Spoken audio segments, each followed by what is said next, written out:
Starting, stand up. Let's separate the feet.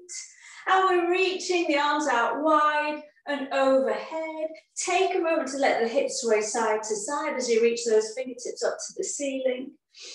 Yawn if you need to. And then with the right hand, bend at the elbow, support the head, left arm overhead. And when it comes to around shoulder height, just pause there in case there are any sensations and see if you can just hold it for a few moments until the sensations start to fizzle away. So we're reaching long through to the fingertips. Shoulders down, the whole shoulder blade melting down towards the waist. We're fully taking the weight to the head, no strain. If you want, you can adjust your hand more behind you to support the neck. Soften the jaw. And then up to the ceiling again. Stretch the fingers again, taking the hips side to side, or a little bit of a circling movement. And then the other side. So really feeling that support of the hand on the back of the head, down the neck, floating the right arm this time down, and just feel sensations. Breathe into the shoulder. Let the shoulder drop. We've got some stretch into the fingertips, so everything else trying to find softening and lengthening. And once more each side. So we can change the angle of the head. So as we drop, we can look down a little bit and maybe reach the extended arm a little bit behind you. So just playing around with the position just to feel where we can release and lengthen, but still with the support of your spare arm. And the last time to the other side, big stretch, a support for the head, and maybe looking down, maybe leaning back slightly. Play around with it and feel where that sweet spot is, where you can make that breath more vigorous to meet the intensity of the sensations down the side of the neck, the top of the shoulder. And then melt down. Hands over the tops of the shoulders, draw the fingers forwards as we look back, and then press the fingers into the flesh as the chin comes to the chest. Just a couple of times, self-massage, just making time to soften and release and notice if there's any tension, particularly in that part of the upper back where we tend to gather and hold a little bit of tension. Working our way down the arms, so opposite shoulders, get a good squeeze, working our way down over the triceps, biceps, over the elbows, and then getting the thumb into those little forearm bumps and muscles all the way to the wrists. So one hand at a time, giving a little bit of a support around the wrists, making a fist and circling, spreading the fingers a couple of times in each direction before we go to the other hand. So supporting the wrist right over the joint, making a fist and circling, spreading the fingers, changing the direction. In today's session, we'll be looking at a couple of those postural muscles that help us to keep the shoulders back and down with a few closed twists and open twists. So that will weave into a few of the movements that we'll take today.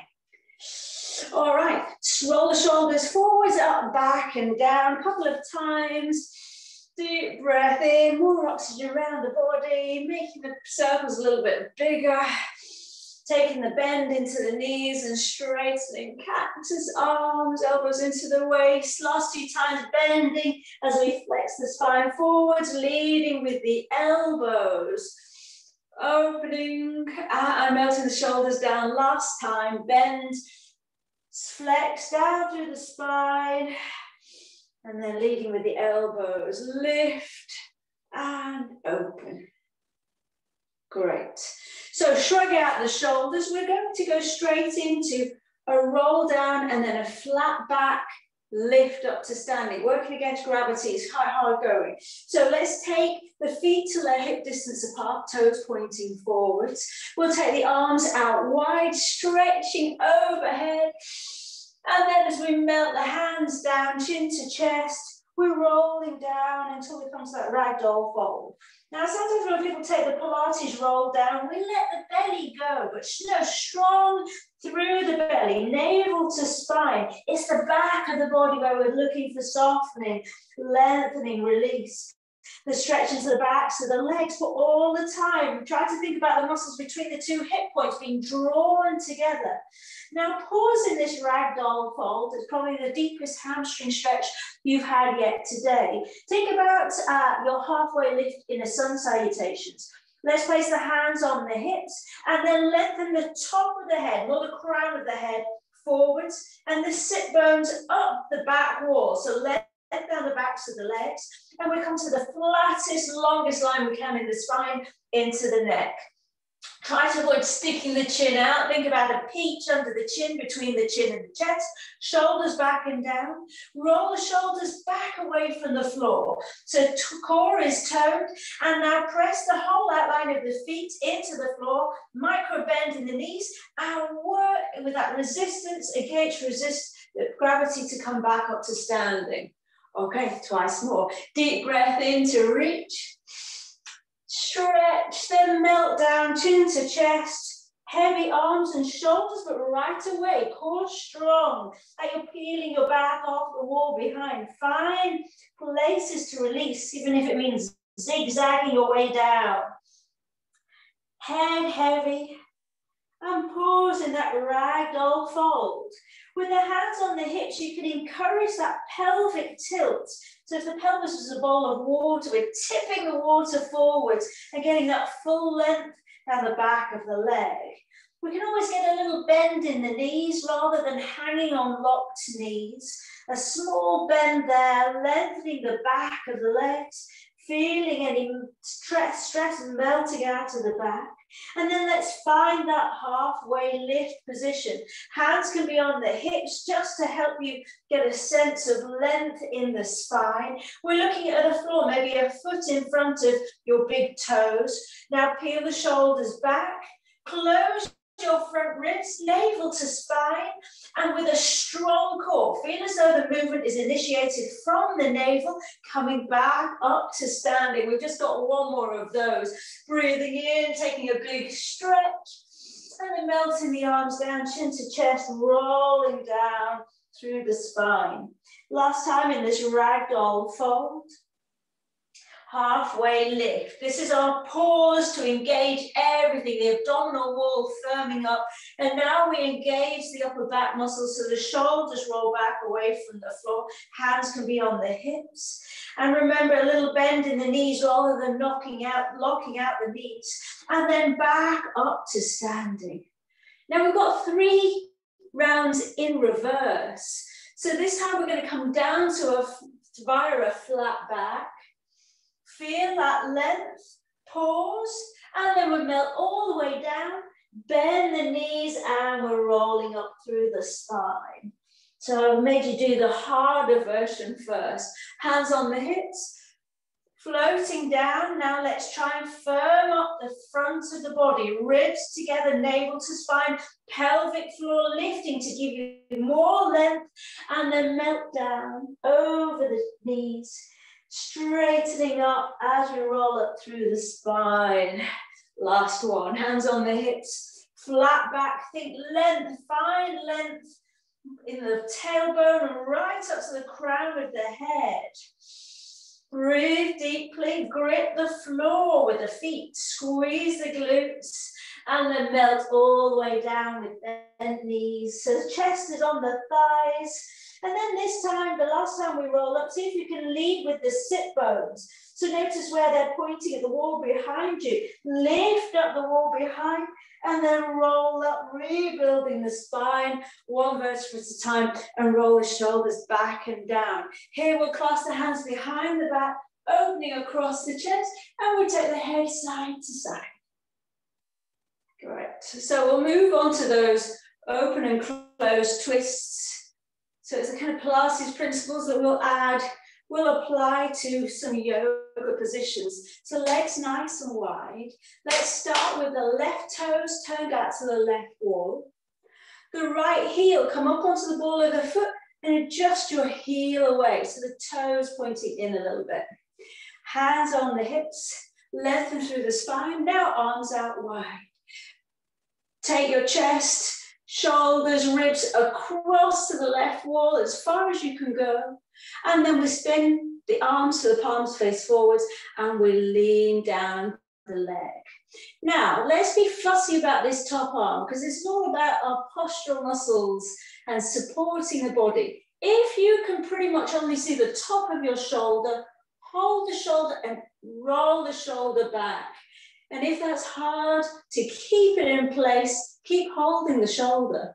So from this position, we'll take a closed twist, either with the arm open, where we lower down and the hands clamp together, and then an open twist where we're spiraling, the chest is more up to the ceiling, or we're doing this holding the shoulder. So find whichever is actually going to be more beneficial for you. Nobody else can see us. We don't need to think about what shape we're making. It's all about finding this openness across the chest.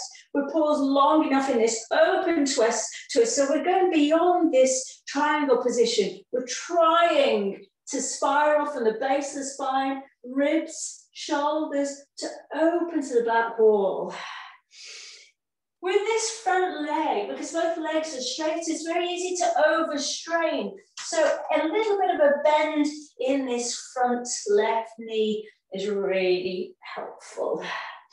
We're still firing up all the muscles of the leg, but supporting the knee. Last time, this closed twist, maybe looking over that left shoulder behind you, and then into that open twist, so beyond the triangle to even turn the chest a little bit more up to the ceiling. And then this front knee, the left knee bend. And let's take the feet together and kick back before we take it to the other side. Brilliant. Feet wide again. The other side, so turn your right toes to the right, come up onto the left ball of the foot, and then place the heel down at an angle. We'll start with the arms parallel to the floor. Lean across to the right. And remember, protect this right knee. A small bend is a good idea. Turn the palms to face me and hinge. So first of all, feeling that triangle shape, checking what position this top shoulder is, because it may not be the same on this side. So maybe with the fingers, roll the shoulder back so you can see more of your armpits. That will indicate we've got a nice opening stretch in the pecs there. So we can use the hands, there's that tactile, the sensory reminder to, when we open, to really roll that shoulder back and down. Obviously, the longer the lever, the more weight we're putting on those core muscles to help open.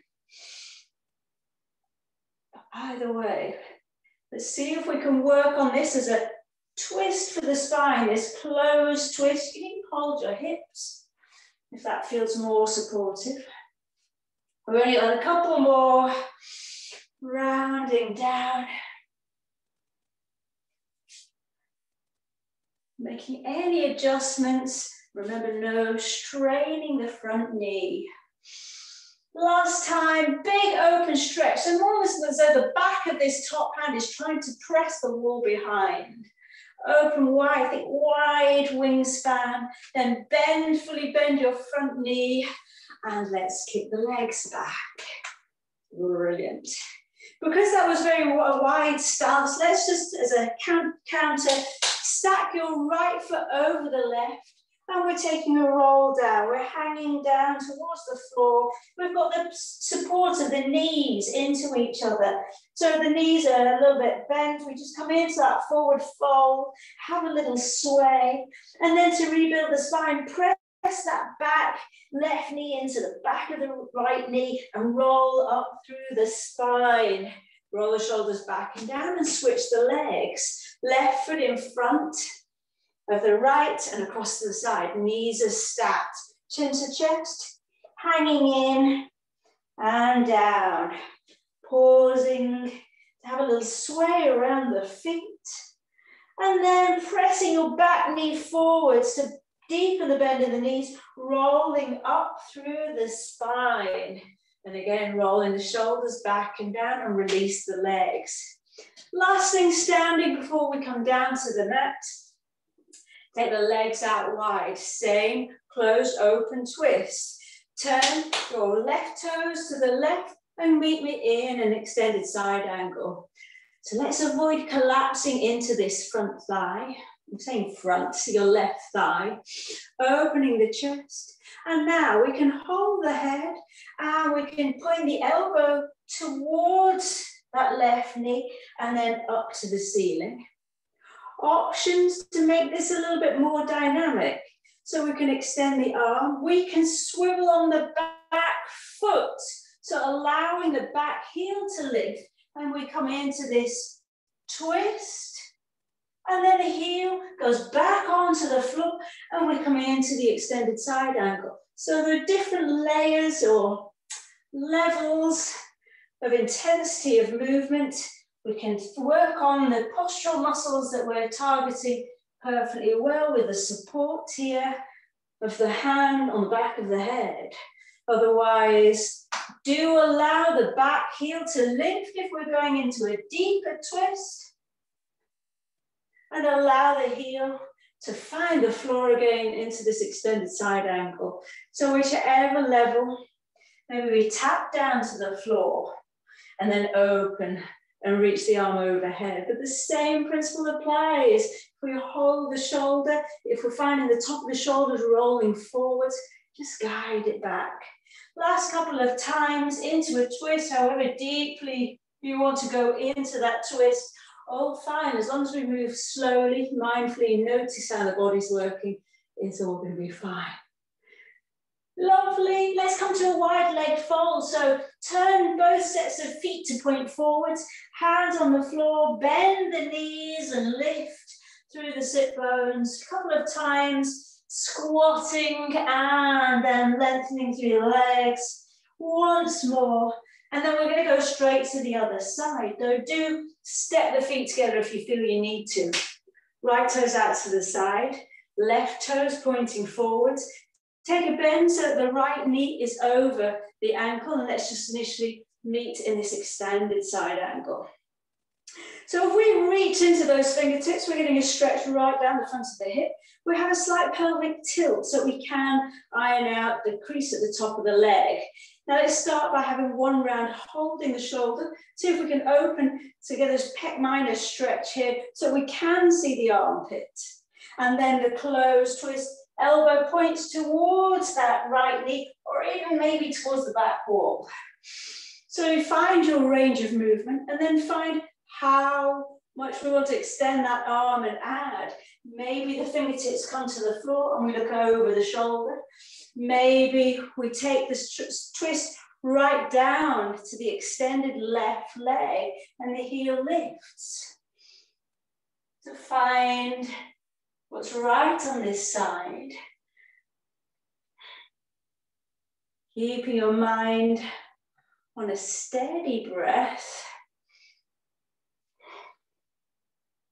So at all times, the knee of that extended leg, try to feel as though there's a tracker on the direction of the knee and the angle of your toes, so that throughout we just get used to, or the brain becomes accustomed to adjusting the position of the foot to mirror the position of the knee. Last couple of times. Let's have one more. You can lower the intensity, leading with the elbow. Try to avoid collapsing in this lower shoulder. We're doing this great work for the top shoulder. Let's not compromise that lower shoulder. Amazing. Toe and heel the feet in, and let's shake out the legs one at a time. I'd like to see you try both. All right, we're going to come down to the mat. So if you can find your first down dog, I'll adjust this down where we can. Black mat, no good. Let's try for orange. All right, so from a down dog, let's pedal it through from one foot to the other, lengthening through the spine. Preparing for a pigeon. So come to a tripod dog with the right leg lifted high, bend at the knee, and then glide the leg forward. So the shin comes to the floor, knee and toe your back leg away. Now let's pause here. So if we've all got our right knee bent, Shall I mirror you? I'll mirror you. Right leg bent, left leg extended out behind you. Before we automatically come into that fold, let's think about this right femur, the thigh bone. See if you can pull it back into the hip joint, and then this left hip, adjust it forward. So there's almost a sense of spiraling the hips around to the right. So we're feeling that engagement, the stability of this right hip with the thigh bone firmly into the socket. And then we're finding length in the front of this left extended thigh. Rolling the shoulders back and down. Now to protect the lower back, can we find a little pelvic tilt? So that may mean you need to come forwards through the hands. So if we keep thinking about trying to curl the pubic bone up towards the ribs, we'll engage the core and we take that unnecessary back bend for the lower spine out. Take a few moments to really feel that, that sense of pulling in of the hip on the right and the extension away on the left, but yet the hip bone swiveling around.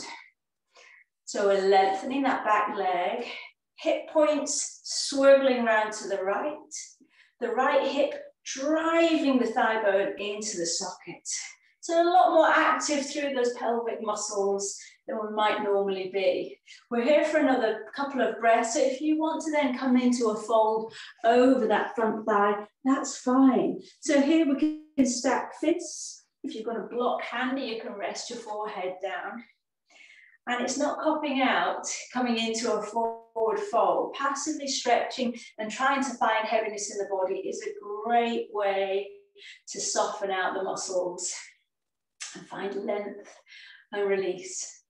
So whatever level you're on, give yourself one more really big, deep breath in and out of the nose. And then on the exhalation, we'll place the hands under the shoulders. We'll tuck those left toes under and we'll return back to that down dog.